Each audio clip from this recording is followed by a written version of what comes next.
if you're watching this right now, don't brush it off as just another video. Some messages arrive like quiet footsteps in the hallway of your life, soft, but impossible to ignore. You've carried a strange feeling for years, that you don't fully belong, that your path is different, that your soul is being pushed towards something bigger than comfort. And the truth is, people who are truly called often feel the weight before they see the reward. In the next few minutes, I'm going to share 7 signs that often show up when God has set someone apart, not to inflate their ego, but to shape their character. If this hits your spirit, type 777 in the comments as a simple way to say, I'm listening. Sign number 1. You're going through a spiritual awakening that you never asked for. It's not always dramatic. Sometimes it's quiet, like a lamp turning on in a room you've lived in your whole life. Suddenly you can't enjoy what used to entertain you. Conversations that once felt normal start to feel empty. Your spirit is hungry for something real, something clean, something deeper than noise. You might even feel too aware of everything, people's motives, the mood of a room, the hidden sadness behind someone's smile. And if you've wondered, why can't I just be normal like everyone else? That question itself is often a sign. Because awakenings rarely feel comfortable. They feel like your old life shrinking while your new life hasn't fully arrived yet. Sign number 2. You've experienced rejection that didn't make sense. Not because you were evil, not because you were incapable, but because something about you made certain people uneasy. Maybe you were the friend who got left out, the one who was misunderstood, the one who always had to prove themselves while others were accepted with less effort. And the hardest part? Sometimes, the rejection came from people you genuinely loved. That's where it hurts the most when your heart is pure. But your presence still triggers distance. But here's a spiritual truth people don't say out loud. Rejection is often a form of protection. If God is preserving your calling, He will not allow you to stay deeply attached to spaces that would dilute your purpose.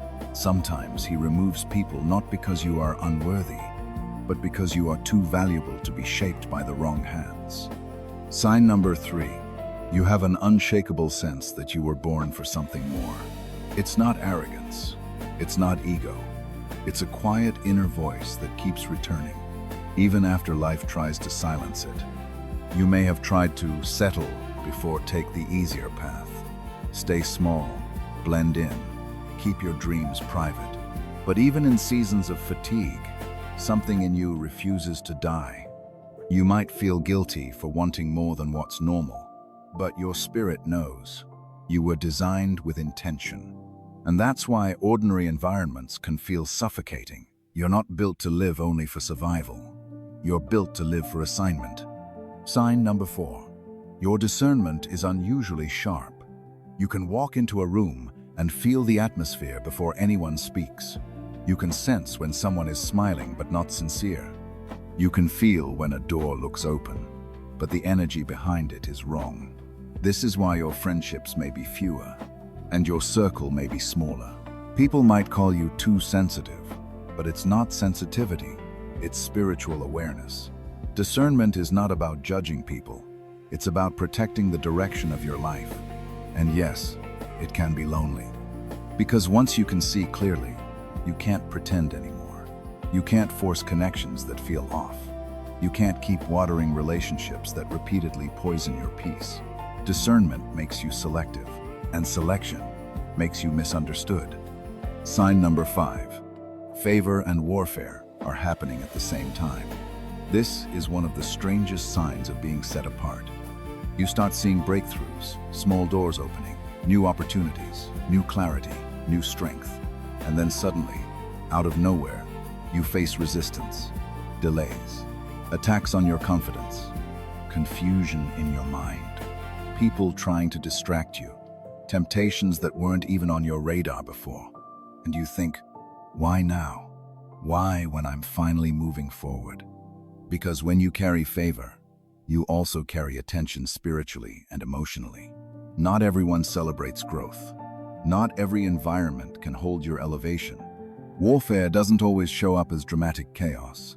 Sometimes it shows up as exhaustion, self-doubt, or the urge to isolate and quit. But here's the key. The presence of battle is not proof you're losing, often it's proof you're close. And this is a moment where I want to speak directly to you. If you've been feeling heavy lately, like the pressure increased for no clear reason, don't assume it's random. Sometimes pressure is the sound of the next level forming inside you. If this is connecting with your season, hit like so. This reaches others who feel the same weight but don't have words for it. Sign number 6. Your relationship with God is becoming personal, not performative. You're not satisfied with surface faith. You're not satisfied with repeating phrases while your soul stays empty. You want truth that changes you when no one is watching. You might have learned to pray differently, not just asking for things, but asking to be shaped. You might find yourself craving silence, pulling away from distractions, not because you hate people, but because your spirit needs clarity. And what's powerful is this: when God sets you apart, He often invites you into hidden seasons where your character is refined. People don't see what's happening in private, but heaven does. In that quiet place, your strength is built, your discipline is built, your humility is built, your wisdom is built. Sign number 7. Your presence creates a shift in people, sometimes attraction, sometimes resistance. You don't even have to do anything. Just showing up changes the energy. Some people feel inspired by you, even if you never said a motivational word. Others feel irritated, triggered, or defensive, and they can't explain why. This is where many chosen people make a mistake. They start shrinking to keep others comfortable. They dim their light, soften their convictions, silence their standards just to avoid conflict. But your purpose is not to be easy for everyone to digest. Your purpose is to be faithful to what you're carrying. A light doesn't apologize for being bright. A compass doesn't apologize for pointing north. Your life is meant to point somewhere. Now, let me give you a practical example, because this isn't just spiritual talk. Imagine you keep trying to fit into groups where gossip is normal, where honesty is rare, where people bond through negativity. You try, because you don't want to be alone. But every time, your spirit feels drained. You go home tired, not because the day was busy, but because you were betraying yourself to belong. That's not weakness, that's your inner compass warning you. Chosen people often pay a price for staying in places that are beneath their assignment. The price is peace. The price is clarity.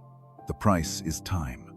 So if you've been feeling isolated, don't instantly label it as punishment. Ask a deeper question. What is this season protecting me from? What is this season preparing me for? Because God doesn't separate people to break them. He often separates them to build them. Not to starve them of love, but to teach them what real love looks like. Not to humiliate them, but to refine them. And I want you to hear this with your whole heart. Being God's favorite is not about being spoiled. It's about being trusted. It's about being shaped for impact.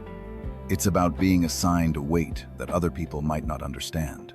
So, if life has been heavy, if the road has been lonely, if the lessons have been intense, it might not be because you're forgotten.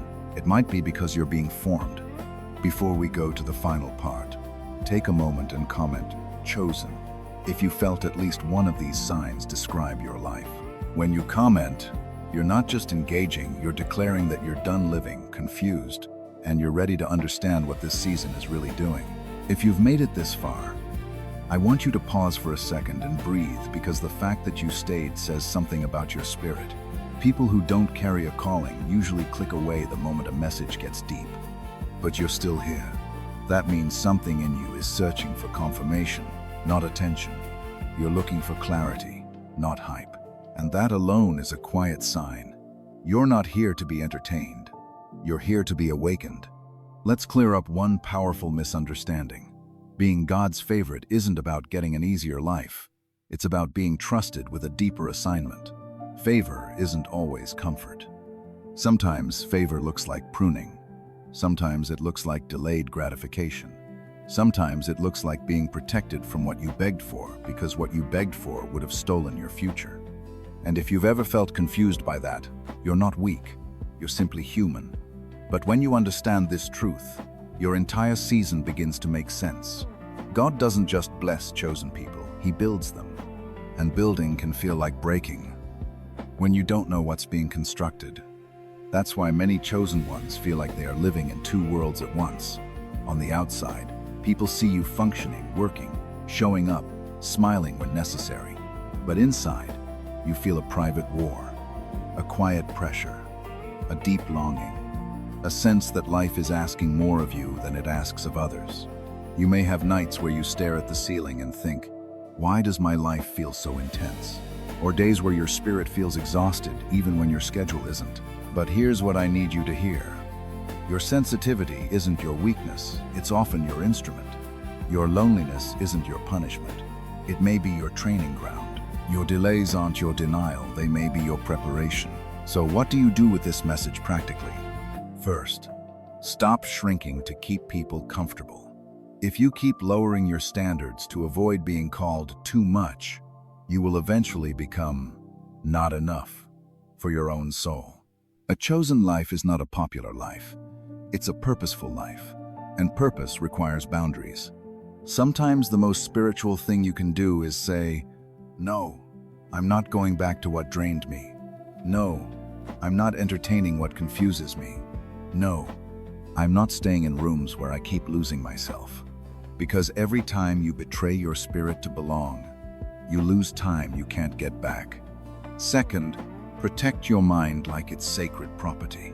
A lot of spiritual warfare doesn't look like demons in movies, it looks like constant self-doubt, overthinking, comparison, and fatigue. It looks like replaying old conversations. It looks like the fear of starting again. It looks like procrastination that disguises itself as waiting for the right moment. So you have to guard what enters your mind, what you watch, what you listen to, who gets access to your energy, and what narratives you allow to live rent-free in your head. Your mind is a garden. If you plant chaos, you will harvest confusion. If you plant truth, you will harvest stability. Third, learn to embrace the hidden season. Most people only respect the spotlight, but destiny is born in private. The hidden season is where your character becomes strong enough to carry what your prayers asked for. It's where discipline is formed. It's where humility is formed. It's where wisdom is formed. And yes, it can feel painfully quiet. But quiet isn't empty. Quiet is where God speaks the clearest. Quiet is where you stop performing and start becoming. Quiet is where you realize you don't need applause to obey. Fourth, choose alignment over attachment. You can love people and still admit they are not assigned to your next chapter. You can forgive people and still keep distance. You can wish them well and still protect your calling. Because chosen ones often make a deadly mistake. They stay loyal to what God is trying to remove. They keep watering a relationship that keeps poisoning their peace. They keep revisiting a past that keeps reopening the same wound. But elevation requires release. You cannot hold on to chains and then ask God for wings. Fifth, turn pain into purpose. Not by pretending it didn't hurt, but by refusing to let it be wasted. Ask yourself, what did this season teach me about myself? What did it reveal about my patterns? What did it expose about what I tolerate? And then let that wisdom become fuel. Your pain has receipts. Your scars carry lessons. Your survival is evidence that you're not fragile, you're forged. And one day, what tried to destroy you will become the exact message that delivers someone else. Now listen closely. You don't have to prove you're chosen by being perfect. You prove it by being faithful. Faithful when it's quiet. Faithful when it's lonely. Faithful when the outcome is unclear. Faithful when people misunderstand you. That's the real mark of a set-apart life: consistency in the unseen. If this video described your season, I want you to do 3 things, simple but powerful. First, comment "Chosen" if you're done doubting your calling and you're ready to walk with clarity. Second, like and share this with someone who's been carrying pressure in silence, because sometimes a single message becomes a lifeline. And third, subscribe if you want more videos that speak to the hidden battles, the quiet breakthroughs, and the spiritual truth behind your life's strange patterns. And here's my final message to you, the kind that lands softly but stays heavy in the heart. You were never abandoned. You were being arranged. You were never forgotten. You were being formed. The isolation was not the end, it was the doorway. The pressure was not the proof of failure, it was the proof of expansion. So keep going, keep praying, keep building, keep saying yes to the version of you that your future needs. Because when the time comes, the same God who trained you in silence will introduce you in power.